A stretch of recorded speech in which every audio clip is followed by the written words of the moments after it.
What's up everyone? Welcome back to the channel. Welcome to day 1 of GNG 2.0 with GOATS। और आज की class में बेटा this is the third class of the day. मुझे उम्मीद है कि आपने अकाउंटेंसी इकोनॉमिक्स ऑलरेडी देख लिया होगा।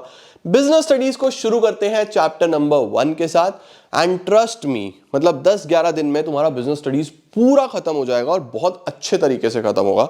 जैसे रिवाइज होना चाहिए ना वैसे ही होगा। और तुमने रिवाइज नहीं भी कर रहे, तुम पहली बार कर रहे हो, तब भी तुम्हारा हर चीज 100% कवर होगी। तो आइए जल्दी से शुरू करते हैं और स्टार्ट करते हैं बिजनेस स्टडीज चैप्टर नंबर 1 को। चलिए जल्दी से let's begin.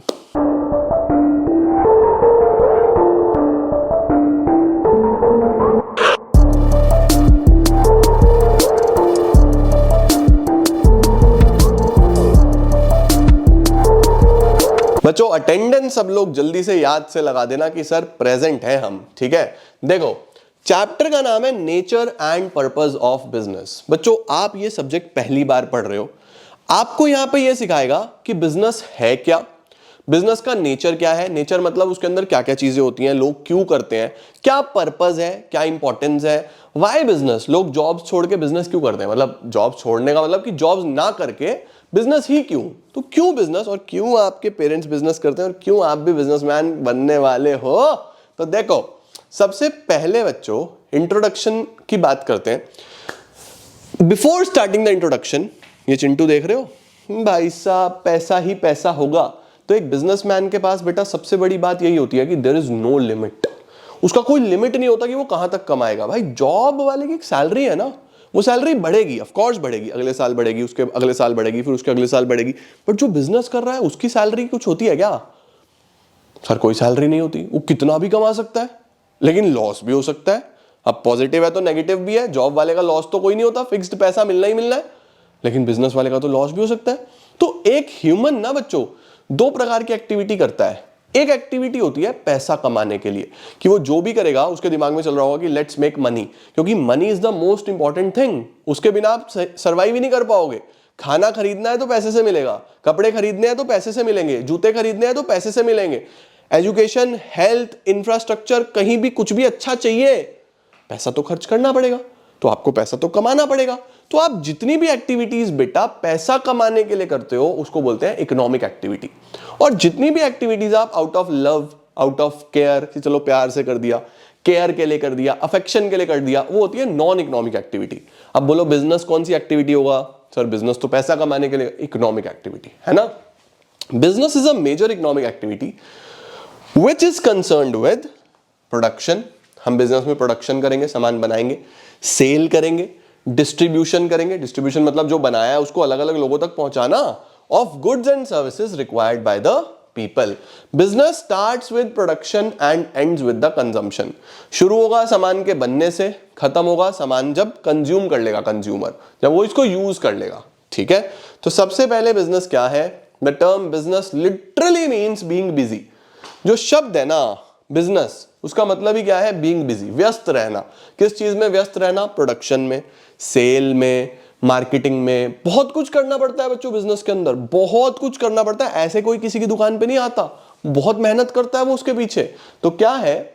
In a layman's language the term business refers to any activity, कोई भी एक्टिविटी और enterprise entered into with the aim of earning profit. Business सबसे पहले बच्चों एक इकोनॉमिक एक्टिविटी है।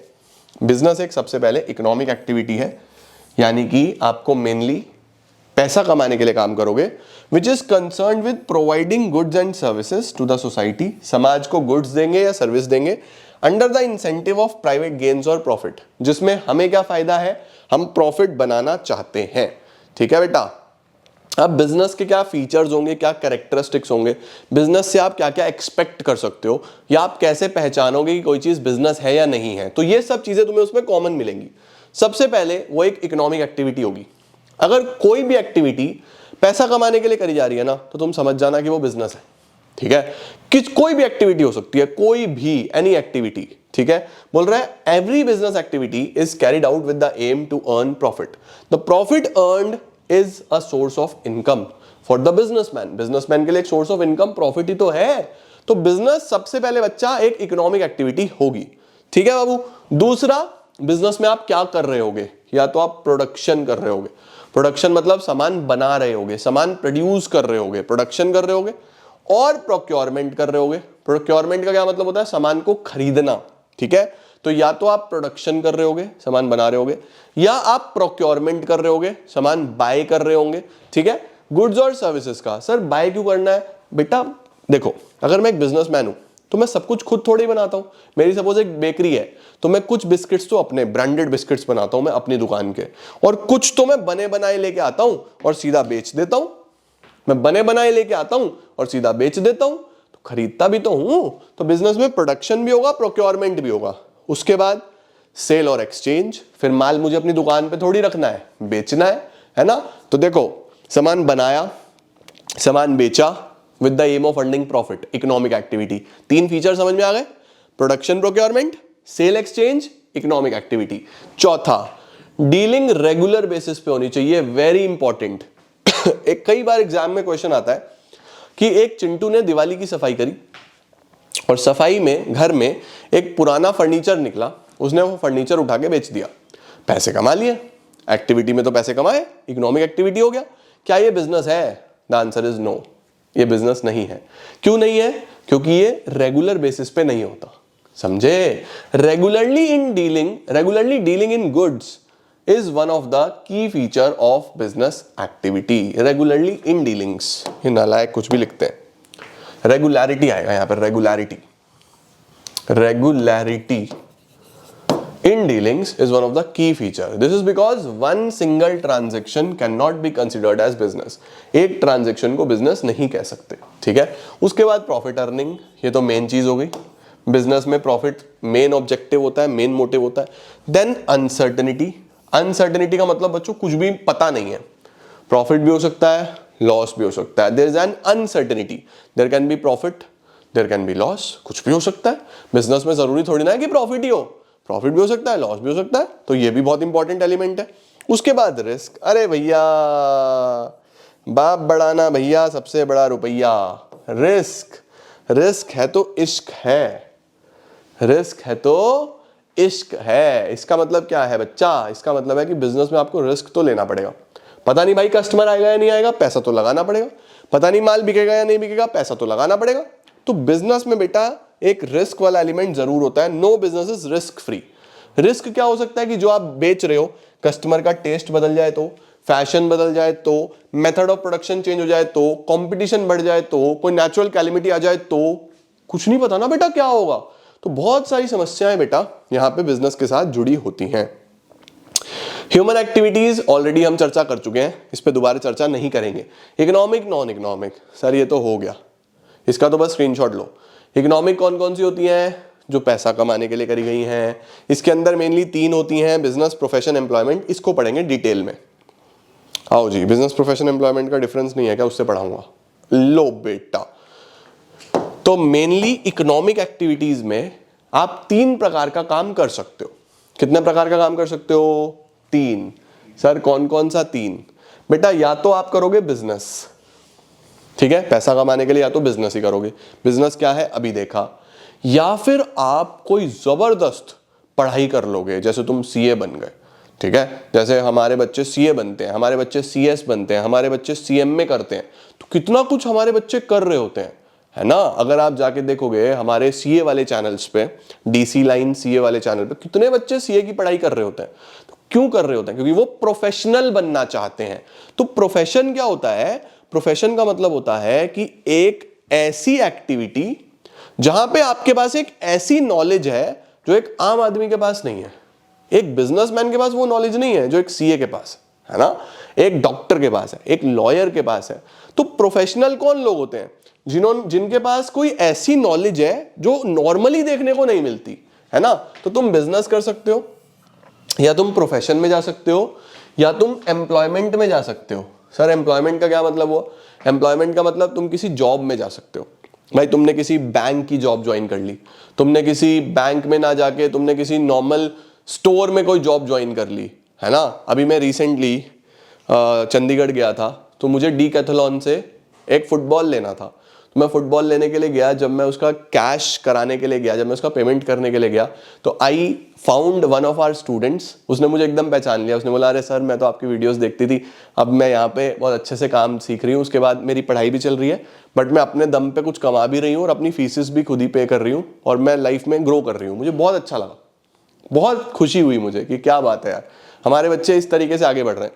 तो अभी ना तो उसने बिजनेस करा, ना ही वो अभी प्रोफेशनल बनी, बट एक एम्प्लॉयमेंट उसने ले लिया, है ना, और उसके लिए एक सोर्स ऑफ लिवलीहुड, पैसा तो वो वहां भी कमा पा रही है। तो ये क्या हो गया? एम्प्लॉयमेंट। ठीक है ना बेटा? तो बिजनेस, प्रोफेशन, एम्प्लॉयमेंट, तीन चीजें होती हैं जो आप यहां पे पढ़ते हो। ठीक है, तो शुरू करते हैं क्वालिफिकेशन से, नीचे से शुरू करते हैं। बिजनेस में कोई क्वालिफिकेशन नहीं चाहिए, कोई भी बिजनेसमैन बन सकता है, चाहे वो 8वीं पढ़ा है, 5वीं पढ़ा है, चाहे पढ़ा ही नहीं, बिजनेस करना आना चाहिए, वो कर सकता है। प्रोफेशन में तो बहुत प्रेस्क्राइब्ड और प्रोफेशनल क्वालिफिकेशन चाहिए। इतना आसान नहीं है डॉक्टर बनना, सीए बनना, लॉयर बनना, बहुत अच्छे से पढ़ाई करनी पड़ती है बच्चों। उसके बाद एम्प्लॉयमेंट में डिपेंड करता है कि आपकी किस तरीके की जॉब है। भाई तुमको बैंकिंग जॉब लेनी है, आरबीआई में, पीएनबी में, एसबीआई में, एचडीएफसी में, उस हिसाब से पढ़ाई चाहिए। तुमको कोई ऐसी जॉब लेनी है जिसमें पढ़ाई इतनी जरूरी नहीं है, तो वहां पे कुछ नहीं है ना बेटा। मेन ऑब्जेक्टिव बिजनेस तो प्रॉफिट के लिए करा जाता है। प्रोफेशन में आपका ऑब्जेक्टिव होता है सर्विसेज प्रोवाइड करना, और सर्विसेज के बदले में आपको फीस मिलती है। इनको प्रॉफिट नहीं होती, इनको होती है फीस। ठीक है, एम्प्लॉयमेंट में आपको सैलरी मिलती है। ठीक है, इन्वेस्टमेंट बिजनेस में तो करना पड़ेगा, डिपेंडिंग ऑन द स्केल। बड़े स्केल का बिजनेस करोगे तो ज्यादा पैसा, छोटे स्केल का बिजनेस करोगे तो कम पैसा। प्रोफेशन में लिमिटेड इन्वेस्टमेंट, थोड़ी बहुत इन्वेस्टमेंट से काम चल जाएगा। एम्प्लॉयमेंट में बहुत ज्यादा इन्वेस्टमेंट क्या चाहिए ही नहीं, भाई एम्प्लॉयर लगाएगा ना, एम्प्लॉयर लगाएगा, आप तो एम्प्लॉय हो, आपको तो जाके काम करना है बस, है ना। रिस्क, बिजनेस में तो बहुत सारा रिस्क है, कुछ नहीं पता कस्टमर आएगा या नहीं आएगा। प्रोफेशन में थोड़ा बहुत रिस्क है, मतलब as compare to business professionals को कोई दिक्कत नहीं आती, ये चलते रहते हैं, सदाबहार हैं। और एम्प्लॉयमेंट में कोई रिस्क नहीं है, आपकी सैलरी पक्की हो गई, आपको जाना है, सैलरी मिलती रहेगी, राइट। उसके बाद transfer of interest. Transfer of interest का मतलब कि जो आपका हित है, जो आपका इंटरेस्ट है, जो काम आप करते हो, क्या वो आप किसी और को आगे ट्रांसफर कर सकते हो। जैसे फॉर एग्जांपल बिजनेस एक पापा का है, पापा ने अपने बच्चे को बोला चल अब मैं बुजुर्ग हो गया हूं, तू चला, चलाएगा वो, बढ़िया चलेगा। तो बिजनेस में transfer of interest is possible, यहां हो सकता है। प्रोफेशन में एक डॉक्टर बोले अपने बच्चे को, बच्चा अभी 17 साल का है, बेटा मैं ना अभी बीमार हूं, आज जाके इंजेक्शन तू लगाया, दवाई तू दिया, भाई क्या कर रहे हो, नुकसान हो जाएगा, तो यहां पे पॉसिबल नहीं है। सिमिलरली किसी की आरबीआई में जॉब है, पीएनबी में जॉब है, और वो अपने बच्चे को बोले बेटा आज मैं बीमार हूं, तू मेरी जगह जॉब करा, ये भी पॉसिबल नहीं है। तो ट्रांसफर करना इंटरेस्ट पॉसिबल नहीं होता, प्रोफेशन और एम्प्लॉयमेंट में, बिजनेस में हो सकता है। नॉन इकोनॉमिक एक्टिविटी कौन सी होंगी? जो लव, सिंपैथी, सेंटिमेंट्स, पैट्रियोटिज्म यानी देशभक्ति, उसमें करी गई है, वो सब नॉन इकोनॉमिक है। ठीक हो गया बेटा? हाँ सर। अब आया बच्चों मेन सवाल, बिजनेस एक्टिविटीज कितने प्रकार की हैं? तो बिजनेस एक्टिविटीज को तोड़ा गया बेटा 2 पार्ट्स में, और इसका चार्ट बनाते हैं। पीपीसी तो तुमने पढ़ लिया मस्त। देखो बिजनेस एक्टिविटीज को 2 पार्ट्स में तोड़ दो। सबसे पहले हमने क्या करा, देखो सबसे पहले human activities, human activities 2, economic, non economic, फिर इकोनॉमिक में 3, बिजनेस, प्रोफेशन, एम्प्लॉयमेंट। अब बिजनेस को फर्दर तोड़ रहा है यहां पे, बिजनेस एक्टिविटीज कितने प्रकार की, ठीक है। तो 2 है बच्चों, एक तो होती है इंडस्ट्री, एक होती है कॉमर्स। एक होती है इंडस्ट्री, एक होती है कॉमर्स। सर ये इंडस्ट्री और कॉमर्स क्या है? इंडस्ट्री में बेटा 3 प्रकार की इंडस्ट्रीज हमें बताई गई हैं। प्राइमरी इंडस्ट्री, छोटी क्लासेस में पढ़ते आए हो तुम ये, अब मेरे से एक्सपेक्ट मत करना कि तुम्हें मैं हर चीज हो छोटी 5th क्लास में ले जाऊं, पढ़ा रहा हूं सब नालायको। Primary, secondary, tertiary. और कॉमर्स में ट्रेड, ऑक्सिलियरीज टू ट्रेड। लो जी बेटा, बिजनेस एक्टिविटी में सबसे पहले इंडस्ट्रीज होंगी। इंडस्ट्री का काम क्या होता है? इंडस्ट्री का काम होता है मेनली प्रोडक्शन करना, प्रोडक्शन करना गुड्स या सर्विसेज का। तो जो प्राइमरी इंडस्ट्री होती है बेटा, मेनली वो नेचुरल रिसोर्सेज में डील करती है कि रॉ मटेरियल बनाएंगे, ठीक है। तो प्राइमरी में आप मेनली रॉ मटेरियल ढूंढते हो। इसके अंदर 2 इंडस्ट्रीज होती हैं, extractive and genetic. Extractive and genetic. तो आप बोलना प्राइमरी तो ईजी है, E and G, easy. Primary तो ईजी है। एक्सट्रैक्टिव का मतलब होता है बेटा नेचुरल रिसोर्सेज एक्सट्रैक्ट करना, जैसे ऑयल वेल में से ऑयल निकालना, ठीक है, और उसको बेसिकली पूरा इकट्ठा करना, एक्सट्रैक्ट करना। गोल्ड माइन में से गोल्ड निकालना, कोल माइन में से कोल निकालना, सब एक्सट्रैक्ट कर रहे हो तुम। जेनेटिक का मतलब होता है raising and breeding of plants and animals, mainly animals को पालना, प्लांट्स को पालना, ये सब बेटा प्राइमरी में जेनेटिक में आता है, ठीक है। फिशिंग हो गया, उसके साथ साथ वो कैटल ब्रीडिंग करना, हैन ब्रीडिंग करना, ये सब बेटा जेनेटिक में आता है, ठीक है। फिर सेकेंडरी में क्या होता है? सेकेंडरी में बेटा जो इसने रॉ मटेरियल आपको दिया ना, जो प्राइमरी ने आपको रॉ मटेरियल दिया, उस रॉ मटेरियल से फिनिश्ड गुड्स बनाना। जैसे फॉर एग्जांपल ये चेयर है, ये मेरी चेयर है, आजा भाई आजा, बहुत भारी चेयर है, तुम इसको देख पा रहे हो क्या? उठा के बेटे, ये देखो ये मेरी चेयर है, ठीक है। तो ये जो मेरी चेयर है ना बच्चों, ये बेसिकली एक सेकेंडरी इंडस्ट्री ने तैयार करी है। सर सेकेंडरी ने तैयार करी, भाई इसके अंदर लकड़ी भी लगी हुई है, इसके अंदर गद्दी भी लगी हुई है, इसके अंदर लोहा भी लगा हुआ है, वो सब प्राइमरी ने निकाला, लेकिन सेकेंडरी ने इसका शेप कन्वर्ट करा। तो सेकेंडरी का क्या काम होता है?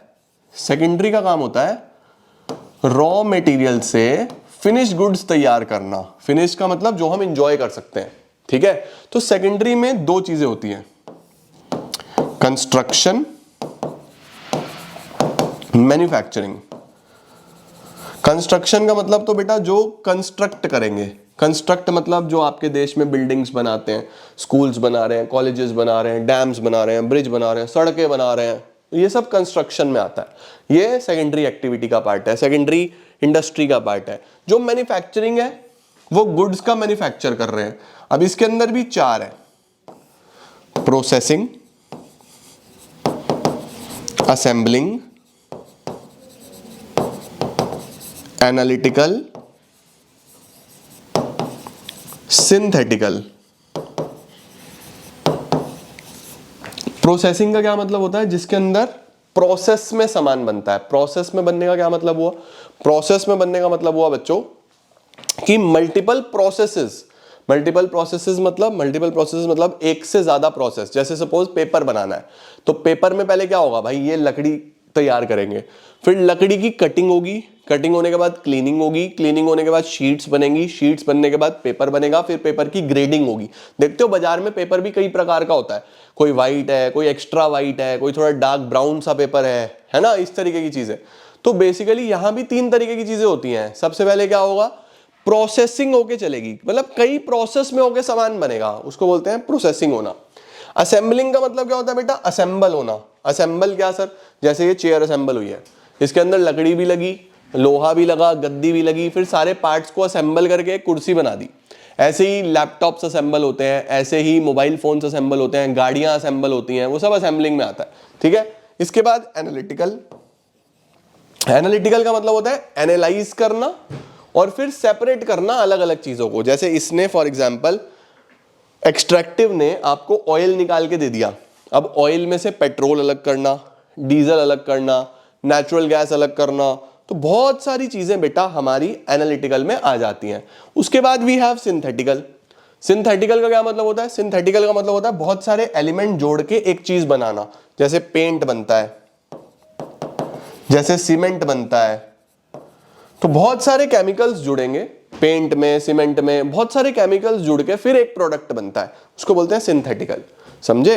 तो प्रोसेसिंग में तो प्रोसेस होगी जिसमें बहुत सारे पार्ट्स में प्रोडक्शन होगा, असेंबलिंग में बहुत सारे पार्ट्स असेंबल होंगे, सिंथेटिकल में भी बहुत सारे पार्ट्स इकट्ठा होंगे, लेकिन असेंबलिंग में आप वो पार्ट्स को अलग अलग भी कर सकते हो। जैसे गाड़ी में टायर अलग से बेच लिया, इंजन अलग से बेच लिया, सीट अलग से लगा दी, ये हो गया। लेकिन पेंट सीमेंट बाद में अलग थोड़ी कर पाओगे, एक बार बन गया तो बन गया, है ना। और एनालिटिकल में क्या करना होता है? एनालाइज करना होता है। टर्शरी क्या होती है बेटा? टर्शरी तो सर्विसेज होती हैं। सर्विसेज का क्या मतलब हुआ? सर्विसेज मतलब बेटा बहुत सारी सर्विसेज भी तो चाहिए बिजनेस करने के लिए। अभी चेयर मेरे तक कैसे पहुंची? ट्रांसपोर्ट के थ्रू। इसका पैसा कैसे गया कंपनी के पास? बैंकिंग के थ्रू।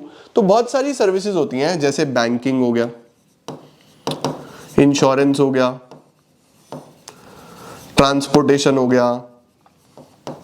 तो ये सारी सर्विसेज बेटा ETC सारी सर्विसेज टर्शरी में आती है। टर्शरी इन दोनों को सपोर्ट करती है। सही हुआ। तो ये सब बेटा इंडस्ट्री का पार्ट है, ठीक है। अब आ जाओ कॉमर्स में। कॉमर्स का क्या मतलब है? सीधा व्यापार करना, बिजनेस करना। इसको बनाने से मतलब नहीं है, बेचने पे ज्यादा फोकस है इसका। तो ट्रेड क्या होता है? ट्रेड होता है buying and selling of goods and services, buying and selling of goods and services, बस माल बेचना है। ट्रेड दो प्रकार का है बेटा, इंटरनल, एक्सटर्नल। इंटरनल का मतलब बस अपने देश के अंदर अंदर, अपने देश के अंदर अंदर माल बेचूंगा मैं। अगर मेरी एक छोटी सी दुकान है, एक कस्टमर आता है, 2 पतंग ले जाता है, 3, आजकल पतंग का सीजन है ना, बसंत आने वाली, 2 पतंग ले जाता है, 3 पतंग ले जाता है, तो मैं क्या बोलूंगा भैया? Retail trade. मैं क्या बोलूंगा? रिटेल। रिटेल होता है जो छोटी क्वांटिटी में होता है, और मैं एक बड़ा होलसेलर हूं। होलसेलर होता है बल्क में, भाई मैं कम से कम 1000 पतंग बेचूंगा, 1000, 2000, 5000, तो मेरा हो गया होलसेल ट्रेड। तो जो इंटरनल है वो 2 हो सकता है, रिटेल और होलसेल। एक्सटर्नल का मतलब विदेश में डीलिंग करना, भाई मैं तो इंडिया से बाहर बेचता हूं, या मैं तो बाहर से खरीदता हूं। तो इसमें 3 होते हैं, इंपोर्ट यानी विदेश से सामान खरीदना, एक्सपोर्ट यानी विदेश में माल बेचना, एंट्री पोर्ट। अब एंट्री पोर्ट क्या होता है बेटा? जैसे एक देश का ना दूसरे देश के साथ संबंध खराब है। फॉर एग्जाम्पल मैं बोलूं कि हम इंडिया में, लेट सपोज हम इंडिया में हैं और हम पहले यूएस के साथ काफी बिजनेस करते थे, लेकिन जो ट्रंप भाई साहब हैं उन्होंने रिलेशन खराब कर दिए, ठीक है, उन्होंने रिलेशन जो है वो खराब कर दिए। लेकिन बिजनेस तो ये हमारे साथ अब भी करना चाहते हैं। इंडिया ने मना कर दिया कि ना, हम तो तुम्हारे साथ बिजनेस नहीं करेंगे। तो इन्होंने क्या करा? इन्होंने रशिया को फोन करा, इन्होंने रशिया को बोला भैया ऐसा है, इंडिया तो हमारे साथ बिजनेस करेगा नहीं, तुम एक काम करो, तुम हमारे से माल खरीद लो और हमारा माल जो है इंडिया को बेच दो, बीच में तुम अपना प्रॉफिट भी रख लेना, तुम अपना मार्जिन भी रख लेना। तो रशिया बेसिकली क्या कर रहा है? एंट्री पोर्ट कर रहा है, इंपोर्ट कर रहा है, फिर एक्सपोर्ट कर रहा है, इंपोर्ट कर रहा है, फिर एक्सपोर्ट कर रहा है। तो रशिया वो माल भी बेच रहा है जो वो खुद बनाता ही नहीं है, इधर से इंपोर्ट करता है, इधर बेच देता है। इसको बोलते हैं एंट्री पोर्ट, जिसमें इंपोर्ट एक्सपोर्ट दोनों। ठीक हो गया बच्चों? समझ में आया? हाँ सर समझ में तो आया। ऑक्सिलरीज का मतलब यहां पे सर्विसेज है, ये बिल्कुल सेम है बेटा। ऑक्सिलरीज और टर्शरी बिल्कुल सेम है, बस इंडस्ट्री के पॉइंट ऑफ व्यू से पढ़ेंगे तो टर्शरी इंडस्ट्री बोलते हैं, कॉमर्स के पॉइंट ऑफ व्यू से पढ़ेंगे तो ऑक्सिलरीज टू ट्रेड बोलते हैं। 5 होती हैं बिटवा, अरे मोरे बिटवा। Banking, insurance, transportation, banking, insurance, transportation, warehousing, advertisement. तो मोरे बिटवा हमारे पास 5 चीजें होती हैं जो आपको यहां पे समझनी है। कौन कौन सी 5 होती हैं? Banking, insurance, transportation, warehousing, advertisement. बढ़िया हो गया, मस्त हो गया बच्चों। ये हमारे पास पूरा बिजनेस एक्टिविटीज का हिसाब किताब है, लेखा जोखा है। Business activities, industry, commerce. Industry primary, secondary, tertiary. Primary तो ईजी है, एक्सट्रैक्टिव, जेनेटिक। सेकेंडरी में CM pass, construction, manufacturing, processing, assembling, analytical, synthetical. Tertiary में सारी सर्विसेज।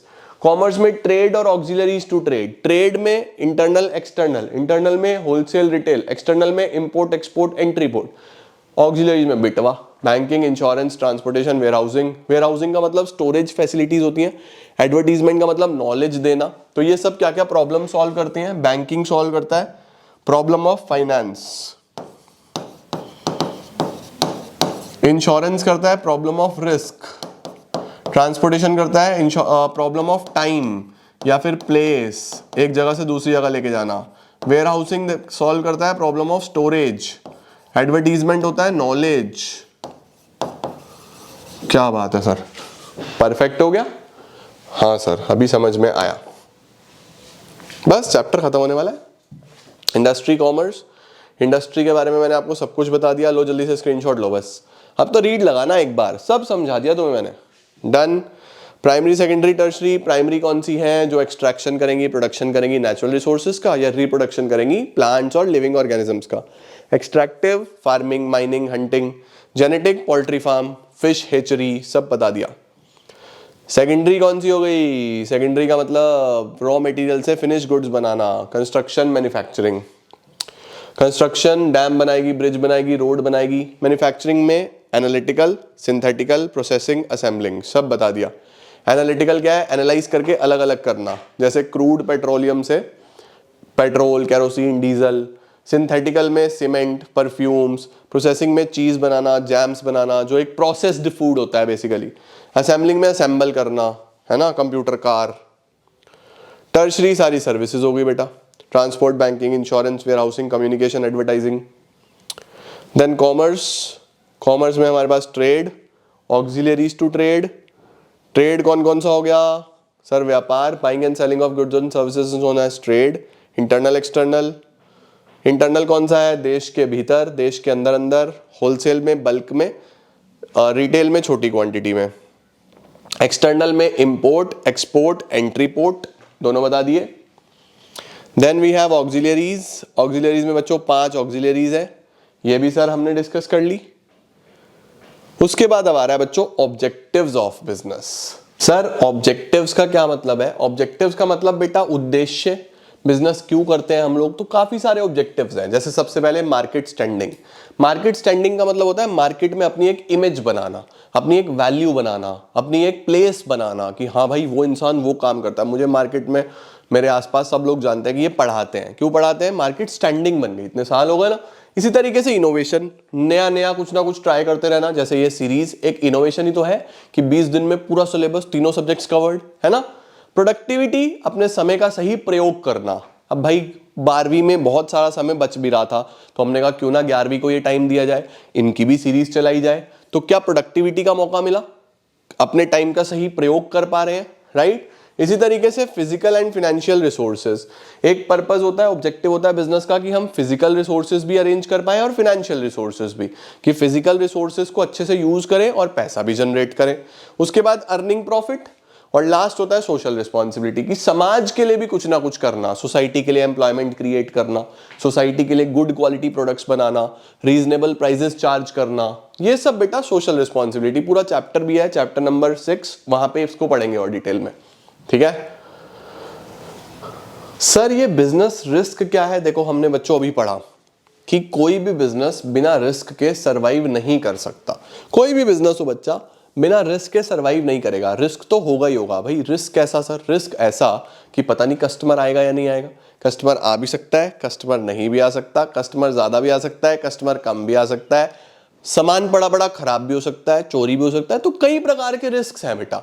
तो रिस्क क्या है? Risk refers to possibility of making inadequate profits और event suffering due to happening of an event और suffering of a loss.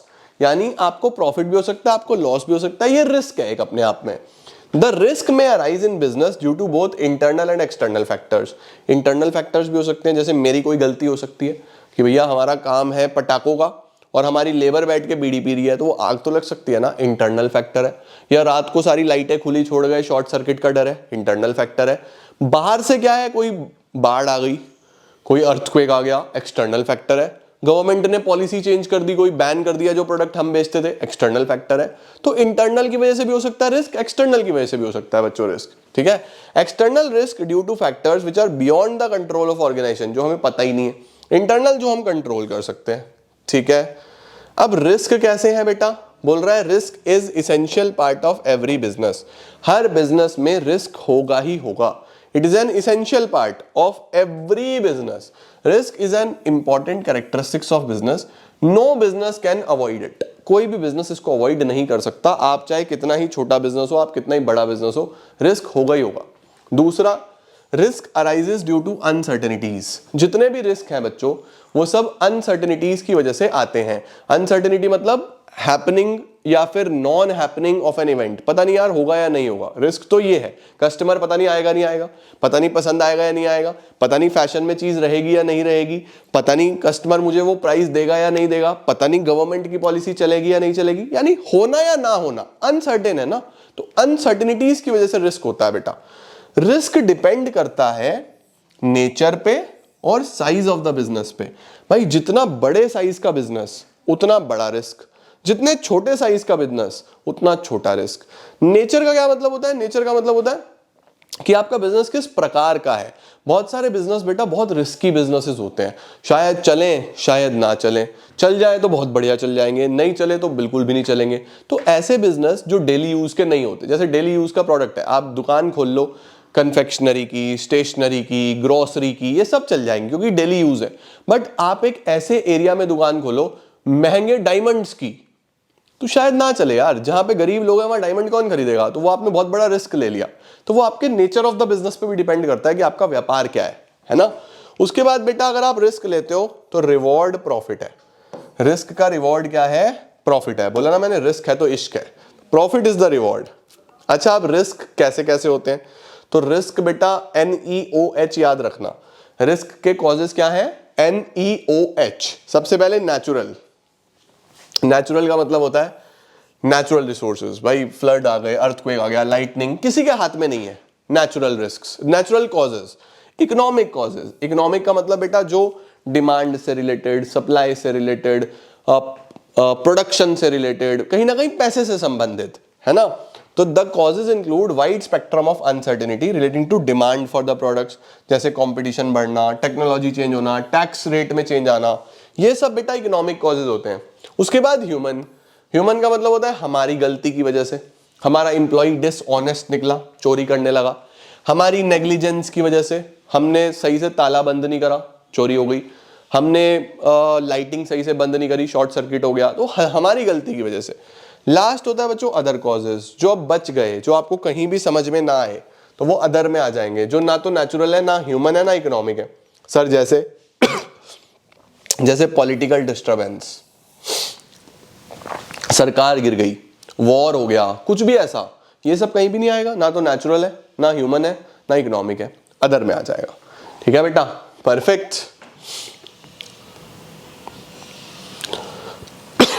इसके बाद आता है बच्चों प्रॉफिट का क्या रोल है हमारे बिजनेस में।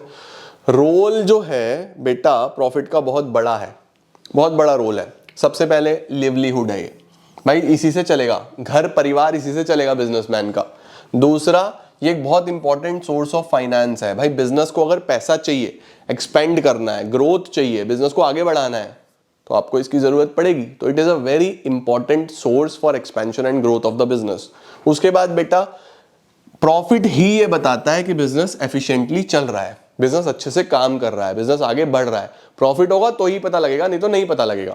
उसके बाद बेटा it indicates that goods and services provided are creating utility. अगर प्रॉफिट हो रहा है तो आपको पता चलेगा कि आपका सामान सोसाइटी ने एक्सेप्ट कर लिया है, आपका सामान सोसाइटी को यूटिलिटी दे रहा है। यूटिलिटी मतलब सेटिस्फैक्शन दे रहा है, लोगों को अच्छा लग रहा है, तभी तो वो खरीद रहे हैं, तभी आपका प्रॉफिट बन रहा है। उसके बाद बोल रहा है it helps to build up goodwill of the business. ये आपकी गुडविल बनाने में भी हेल्प करेगा, आपकी इमेज बनाने में भी हेल्प करेगा। जो बिजनेस प्रॉफिट बनाते हैं उन्हीं की गुडविल बनती है, बाकी गुडविल नहीं बनती बेटा। ठीक हो गया, परफेक्ट सर। एक सवाल और रह गया बेटा यहाँ पे हमारे पास। रिस्क्स के ना दो प्रकार के बिजनेस रिस्क होते हैं। कितने प्रकार के बिजनेस रिस्क होते हैं? दो बिजनेस रिस्क्स हो सकते हैं। एक होता है स्पेक्यूलेटिव, एक होता है बच्चों प्योर। ठीक है, स्पेक्यूलेटिव वो होते हैं जिनमें प्रॉफिट भी हो सकता है, जिनमें लॉस भी हो सकता है, जिनमें प्रॉफिट भी हो सकता है, जिनमें लॉस भी हो सकता है। ठीक है, और प्योर कौन से होते हैं? जिसमें लॉस होगा या लॉस नहीं होगा, लॉस और नो लॉस। सही है, तो स्पेकुलेटिव कौन से होंगे? जिनमें प्रॉफिट भी हो सकता है, लॉस भी हो सकता है। प्योर हो सकता है जिसमें लॉस होगा या लॉस नहीं होगा, जैसे चोरी हो गई, भाई अगर चोर आ गया तो लॉस हो गया, चोर नहीं आया तो लॉस नहीं हुआ। भाई आग लग गई, लॉस हो गया, नहीं लगी तो नहीं हुआ, वो होता है प्योर रिस्क। स्पेकुलेटिव क्या होता है? प्रॉफिट भी हो सकता है, लॉस भी हो सकता है। मैं कोई नया सामान लेके आया, नई चीज इंट्रोड्यूस करी मैंने, कोई चल भी सकती है, नहीं भी, चल गई तो प्रॉफिट, नहीं चली तो घाटा, मैंने उस पर इतना खर्चा करा, इतना कुछ करा, है ना। तो प्रॉफिट भी हो सकता है, लॉस भी हो सकता है, वो होता है स्पेकुलेटिव रिस्क। ठीक है, इसके बाद होता है प्योर रिस्क, लॉस होगा या लॉस नहीं होगा बेटा जी। Perfect, okay. तो ये था बच्चों हमारे पास एक पार्ट। किस चीज का पार्ट था बेटा? चैप्टर नंबर 1, जिसके अंदर हमने सारे कॉन्सेप्ट्स कवर कर लिए हैं, हर चीज कवर कर ली है। एक इस चैप्टर में और पार्ट होता है हिस्ट्री वाला बच्चों।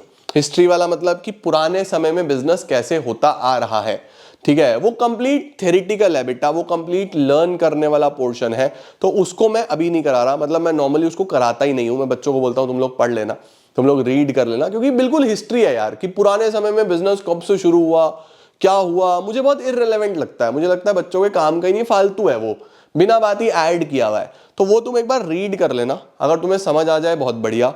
अगर तुम्हें समझ नहीं आए तो जब हमारे चैप्टर्स खत्म हो जाएंगे ना, मुझे बता देना, मैं लास्ट में करा दूंगा, ठीक है। बट अभी मुझे लगता है तुम इस चीज पे फोकस करो। फाइनल्स में वैसे भी ना के बराबर ही पूछा जाता है, उसका कोई रेलेवेंस नहीं है खास, ठीक है। तो तुम मेनली चैप्टर पढ़ो, ये ज्यादा इंपॉर्टेंट चीजें हैं, वो कुछ खास बात नहीं है। जो उसके अंदर इंपॉर्टेंट होगा भी, तो अभी हम इसके बाद एक नई सीरीज लेके आएंगे आपके लिए, जिसके अंदर हम इंपॉर्टेंट चीजें कवर करेंगे, सैंपल पेपर्स कवर करेंगे, तो वहां पे उसको करा दूंगा, ठीक है। अभी जरूरत नहीं है, अभी तुम इतना ही पढ़ो, बस चैप्टर पढ़ो, that is it. Okay, chapter number 1 is over बच्चों। कल मिलेंगे चैप्टर नंबर 2 के साथ। अटेंडेंस जरूर लगाना, चैनल को सब्सक्राइब जरूर करना, और इसी तरीके से अपनी खूब बढ़िया पढ़ाई करते रहना, ठीक है। आज के लिए इतना ही। Thank you so much, all the very best, keep growing, keep glowing and keep smiling.